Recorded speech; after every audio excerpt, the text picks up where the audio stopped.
The worst part of losing everything is realizing the people you love believe the story told about you before they ask for the truth. That was the thought running through my mind as I stood outside the courthouse on a cold Thursday afternoon. At 71 years old, I had just lost $18 million and even more painfully, I had lost the right to see my grandchildren whenever I wanted. The decision had been final. My attorney, Richard Coleman, walked beside me carrying a folder thick with paperwork that no longer seemed to matter. Cars passed on the street. People hurried toward their own destinations. The world continued moving as though my life had not just collapsed in a single afternoon. "Evelyn," Richard said gently, "we can discuss options next week." I nodded without speaking. There was nothing left to say. For nearly a year, I had been fighting accusations, misunderstandings, and claims that painted me as someone I barely recognized. By the time the hearings ended, my son Michael barely looked at me. My daughter-in-law Jessica sat confidently beside him, convinced that justice had been served. What hurt most was not the money. $18 million represented decades of investments, business decisions, and sacrifices made alongside my late husband Robert. It was a staggering amount, but numbers on paper could never compare to Emma and Noah. My granddaughter and grandson had been the center of my world since the day they were born. Now even simple visits felt uncertain. That evening I returned to the house Robert and I had shared for more than 30 years.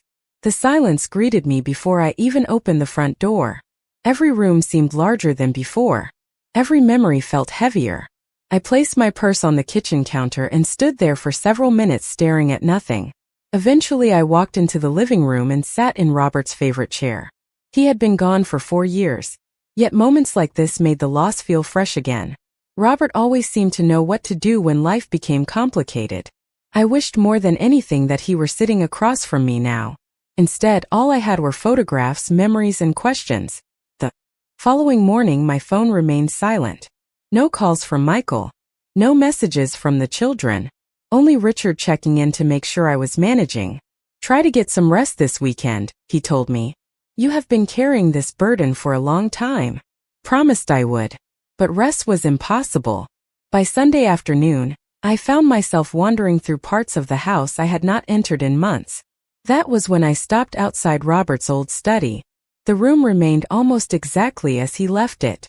His desk, his books, his reading lamp, and tucked quietly behind a framed photograph near the back wall sat something I had nearly forgotten existed. His safe. I stared at it for a long moment. Then a strange feeling settled over me. Because suddenly I remembered something Robert had said shortly before he passed away. Something I had never fully understood until that exact moment. Robert had spoken those words less than a week before he passed away. At the time, I assumed they were simply part of a conversation shaped by illness and reflection. Now, standing alone in his study, they returned with startling clarity. "If life ever stops making sense," he had told me, "look where I kept the things that mattered most." I stared at the safe for several moments. During our marriage, Robert handled most business records and legal documents. I knew the safe existed, but I had rarely paid attention to its contents. After his death, grief consumed so much of my energy that I never felt motivated to open it. Now, for the first time in years, I found myself kneeling beside it. The combination came back to me slowly. Our wedding anniversary. The month we bought our first house. The day our son was born. When the lock finally clicked open, I felt an unexpected chill run through me. Inside were several folders, a small wooden box, and a sealed envelope with my name written in Robert's handwriting. My hands trembled slightly as I picked it up. Seeing his writing again felt like hearing his voice from another room. I opened the envelope carefully and unfolded the letter. The date immediately caught my attention. Robert had written it almost 2 years before his death. The first line seemed ordinary enough. He spoke about family, gratitude, and the importance of patience during difficult times. Then the tone changed. "If you are reading this," he wrote, "something has happened that forced you to start asking questions." I sat down heavily in his chair. The room suddenly felt smaller. I continued reading. Robert explained that throughout his business career, he had learned a valuable lesson. People often revealed their true intentions when money, inheritance, or control entered a conversation. Several paragraphs later, another sentence made me stop completely. There are records in this safe that may become important if certain events ever occur. Records. The word echoed in my mind. I set the letter aside and opened one of the folders. Inside were financial documents, correspondence, and copies of agreements I did not immediately recognize. Most appeared to be organized with extraordinary care. Robert had always been meticulous, but this was something different. It felt intentional, deliberate, as though he expected someone would eventually need to examine every page. My phone rang unexpectedly. It was Richard. "I was checking on you," he said. "How are you holding up?" I looked around the study. The safe remained open beside me. Documents covered the desk. Robert's letter rested in my lap. "Richard," I said slowly, "how busy are you tomorrow?" There was a brief silence. "That depends on why you are asking." I glanced down at the folder in front of me. "Because I think I may have found something my husband wanted us to see." Richard's voice immediately changed. "Something related to the case?" "I do not know yet." "Then do not move anything," he said. "I will come first thing in the morning." After ending the call, I returned my attention to the documents. Outside, evening shadows stretched across the yard. The house remained quiet.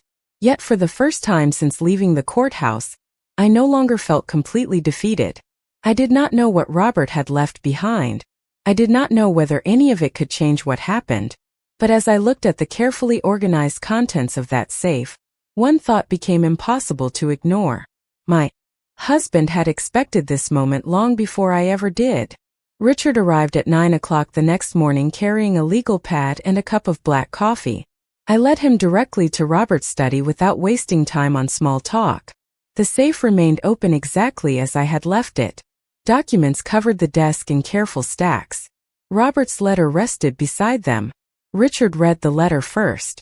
I watched his expression change as he moved from one page to the next.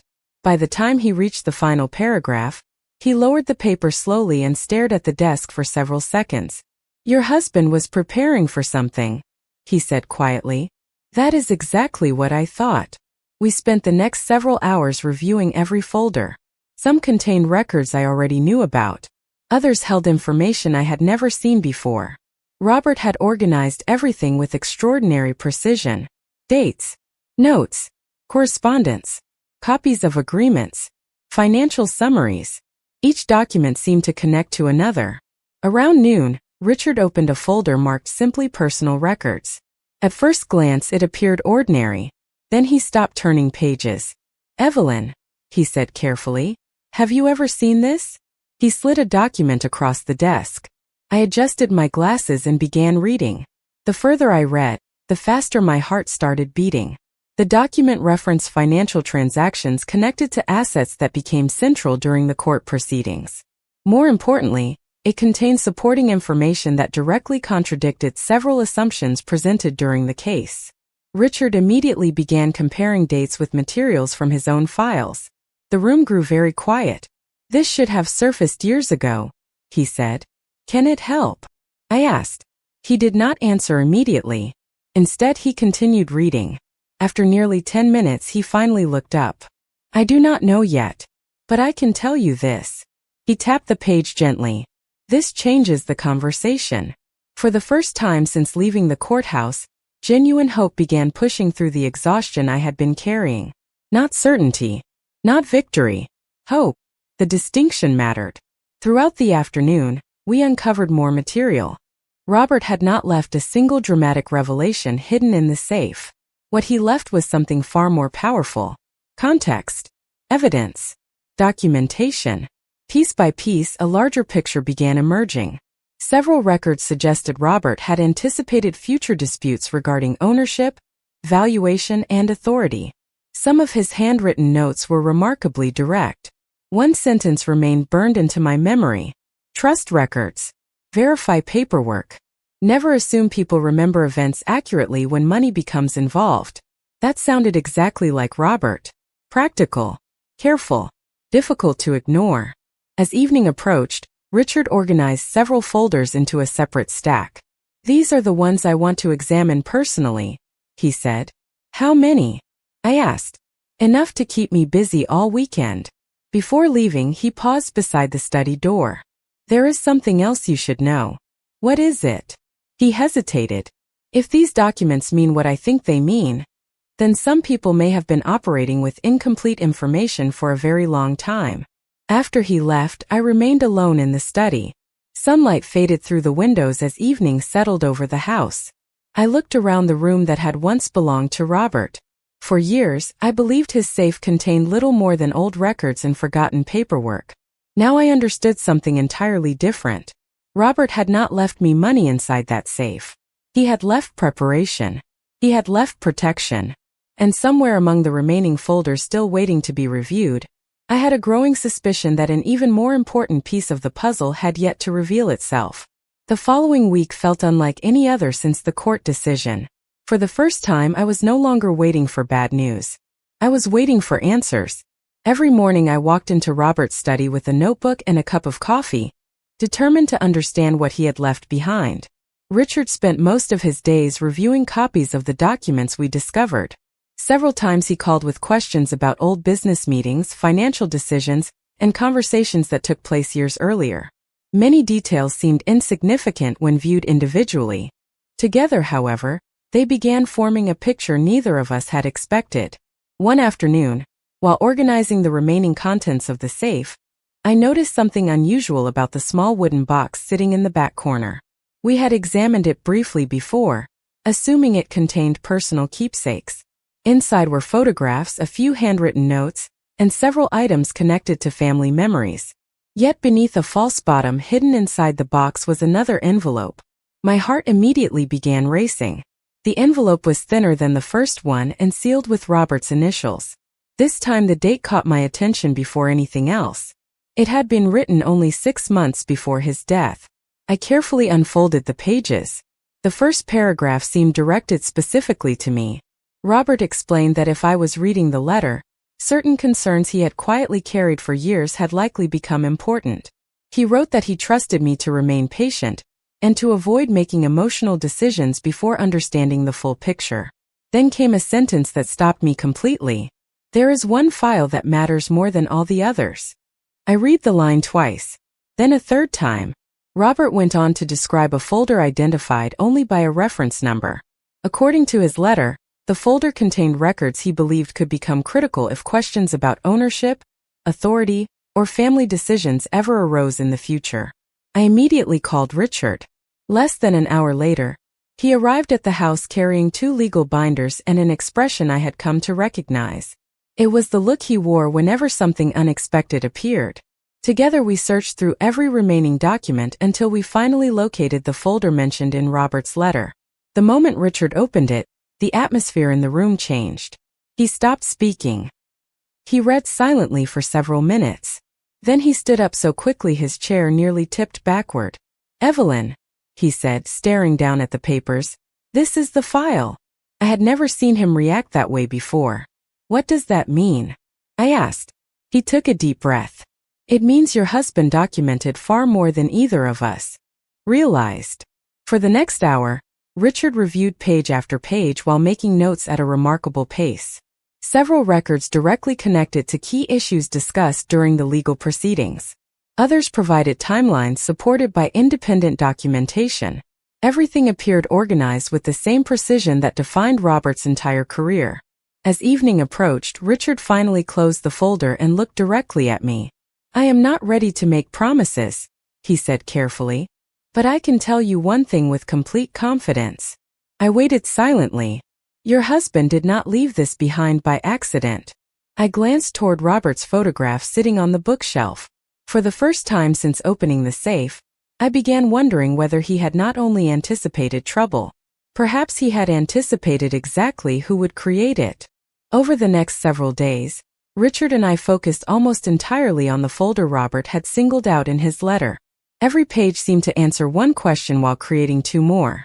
What impressed me most was not the information itself but the timing.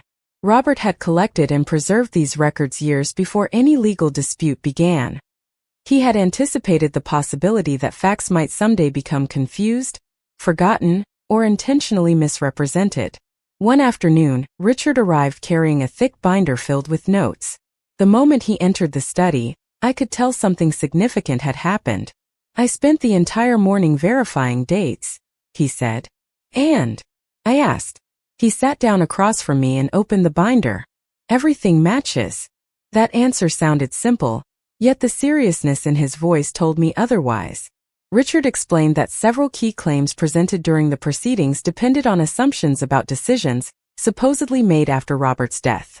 The documents in the folder suggested a very different timeline.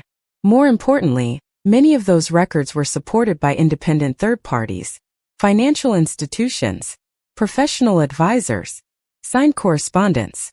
Everything appeared carefully documented. Robert built a trail, Richard said. Not a dramatic one, a reliable one. As we continued, reviewing the material, another discovery emerged. Tucked inside one section of the folder was a handwritten memorandum prepared by Robert himself. It was not a legal document. It was more like a detailed explanation intended for someone who might eventually need to understand the full picture. I read every word slowly. Robert described concerns he had developed regarding certain conversations and assumptions taking shape within the family during his final years. He never accused anyone directly. That was not his style. Instead, he documented observations, dates, meetings, decisions, statements that seemed minor individually but meaningful when viewed together. The further I read, the more I realized something extraordinary. Robert had not simply predicted a disagreement. He had predicted the exact areas where confusion might later appear. Richard finished reading the memorandum and leaned back in his chair. "Your husband knew people better than most attorneys I have met," he said. I smiled despite everything. That sounds like Robert. The following morning brought another surprise. Richard called before sunrise. "I need to show you something immediately." Within an hour he was sitting in my kitchen holding several newly verified records. His excitement was impossible to hide. One document in particular connected multiple events that previously appeared unrelated. Suddenly the entire situation looked different. Not because we had uncovered a shocking secret, because we finally had context. Accurate context. The kind that changes how every other fact is interpreted. For the first time since the court ruling, Richard spoke openly about possibilities. "I am still being cautious," he said. "But if these records receive the attention they deserve, people are going to start asking very different questions." Later that evening, I returned to Robert's study alone. I sat at his desk and looked around the room that had become the center of my life once again. The safe stood open nearby. The folders remained stacked in careful order. On the bookshelf sat a photograph taken during a family vacation many years earlier. Michael was smiling.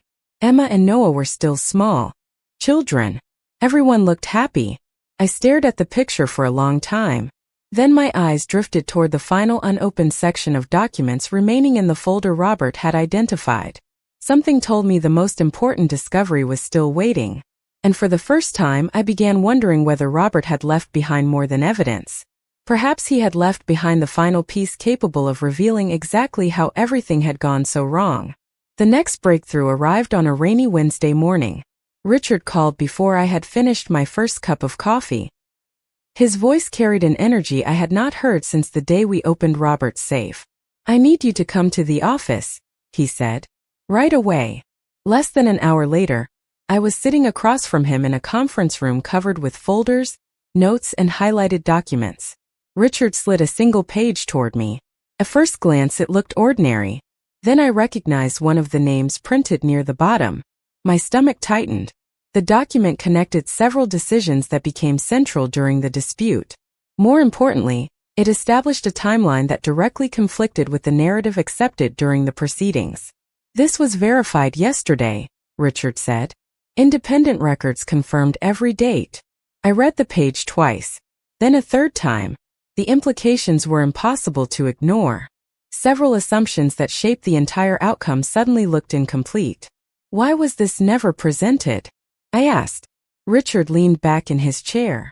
"Because nobody knew it existed. Not until your husband's records led us here." For several minutes neither of us spoke. I found myself thinking about Robert again. About the countless evenings he spent organizing files while I watched television in the next room.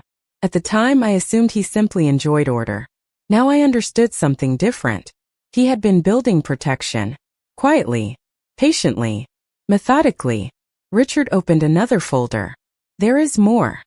Inside were additional records that expanded the timeline even further. Some contained correspondence. Others documented meetings and decisions that took place years before the conflict ever reached a courtroom. Together they revealed a pattern neither of us could dismiss. Certain events had been remembered differently than they actually occurred. Certain conclusions had been reached without access to the full picture. Most importantly, Robert had anticipated exactly where confusion might develop. He saw this coming, I said softly. Richard nodded. Maybe not every detail, but close enough. Later that afternoon, we reviewed the final unopened section from the folder Robert identified in his letter. Hidden between several financial summaries was a sealed packet labeled only with a date. Inside was another handwritten note. This one was shorter than the others. Direct. Personal. Robert explained that if the packet was ever opened, circumstances had probably reached a point where facts mattered more than assumptions. He then referenced several supporting documents attached behind the note. As Richard examined them, he became completely silent. Minutes passed. Then he slowly removed his glasses and placed them on the table. Evelyn, he said, this may be the strongest material we have found. The attached records did not contain dramatic accusations. They contained something better. Verification. Independent confirmation. Objective documentation. The kind of evidence that does not depend on opinions or memories. As the afternoon faded into evening, a feeling I had not experienced in months finally returned. Confidence. Not confidence that everything would immediately be fixed. Not confidence that every relationship could be repaired. But confidence that the truth was no longer buried. When I returned home that night, I walked directly into Robert's study. The safe remained open exactly as it had for weeks. I stood beside it and looked at his photograph on the bookshelf. You knew, I whispered. For the first time, I believed I understood what my husband had spent years preparing for. He was not trying to win an argument from beyond the grave. He was making sure that if the truth was ever challenged, it would still have a voice. 2 weeks later, the first visible cracks began appearing in the version of events that had seemed untouchable only a month earlier. Richard spent those days meeting with specialists, reviewing procedures, and verifying every detail connected to the records Robert had preserved. I remained patient. Robert's notes had taught me something important. Truth moves slowly at first. Then suddenly it moves all at once. One afternoon, Richard called and asked me to meet him at his office. The moment I arrived, I knew something significant had happened. He was smiling. Not the polite smile of a professional trying to encourage a client. A genuine smile. The kind that appears when someone finally sees a path forward. We have confirmation, he said. He handed me several documents. Independent reviews had reached the same conclusion. Key facts presented during the dispute had been incomplete. Important context had never been considered. Certain assumptions that shaped major decisions could no longer be treated as reliable. I sat quietly reading page after page. Months earlier, I had walked out of a courthouse feeling as though my entire future had been decided. Now, for the first time, I could see that the story was not finished. What happens next? I asked. Richard folded his hands. Now people start asking questions they should have asked from the beginning. Over the following days, conversations began taking place that had not occurred in years. Some involved attorneys. Others involved financial professionals connected to records Robert had documented long ago. Each discussion added another layer of clarity. None of it felt dramatic. In fact, the process was surprisingly ordinary. Phone calls, meetings, reviews, verification. Yet behind every routine step stood the same reality. Facts were beginning to replace assumptions. Then something happened that affected me more than any document ever could. One evening my phone rang. The caller identification displayed Michael's name. For several seconds I simply stared at the screen. We had barely spoken since the court proceedings ended. Finally I answered. Hello. There was a pause. Then I heard my son's voice. Mom. He sounded tired. Older somehow. How are you? It was such a simple question. Yet I realized how long it had been since he asked it. We spoke for nearly 40 minutes. At first the conversation stayed cautious. Safe topics. Health. The weather. Ordinary life. Gradually the silence between us became less uncomfortable. Then Michael asked something unexpected. Did Dad ever tell you he kept detailed records of everything? I smiled softly. More than once. He laughed quietly. I should have remembered that. The conversation ended on a warmer note than I expected. Not perfect. Not healed. But different. Afterward, I sat alone in the living room thinking about Robert. He had always believed that confusion could separate people faster than disagreement. Looking back, I finally understood what he meant. The problem had never been a lack of love. The problem had been incomplete information. A few days later, Richard delivered another update. Several individuals who reviewed the newly discovered material reached conclusions remarkably similar to ours. The momentum was growing. As I listened, I found myself looking toward the framed photograph of Robert sitting on my bookshelf. Months earlier, I believed I had lost everything. Now I understood that Robert had been quietly protecting the truth long before any of us realized it would be needed. And somewhere ahead, I could feel a moment approaching when every hidden piece would finally come together. The moment finally arrived on a crisp autumn morning. Months earlier, I had walked out of a courthouse believing my future had been permanently altered. Now I sat in a conference room surrounded by professionals reviewing information that had never been available before. Richard remained calm, but I could see the confidence in his eyes. The documents from Robert's safe had survived every review, every verification, every challenge. What began as a forgotten collection of records had become something impossible to dismiss. One by one, the facts were presented. Timelines, correspondence, financial records, independent confirmations. Together they painted a picture far different from the one that shaped the original outcome. Nobody needed dramatic speeches. Nobody needed emotional arguments. The records spoke clearly on their own. As the discussions continued, I found myself thinking less about money and more about Robert. Every document reflected the same qualities he carried throughout his life. Patience, precision, responsibility. He never relied on assumptions when evidence could be preserved. He never trusted memory when records could be maintained. Sitting there, I realized that even after his passing, he was still protecting the people he loved. Over the following weeks, the effects of those discoveries became increasingly visible. Questions that once seemed settled were revisited. Conclusions that appeared permanent were examined again. Most importantly, people began seeing the full picture rather than isolated pieces of it. One afternoon, Michael asked to meet me. We chose a small restaurant halfway between our homes. When he arrived, he looked nervous. For several moments, neither of us knew where to begin. Finally, he spoke. I should have asked more questions. His voice was quiet, honest. I should have listened more carefully. I looked at my son and saw something I had not seen in a long time. Not certainty. Humility. We all make decisions with the information we have, I said.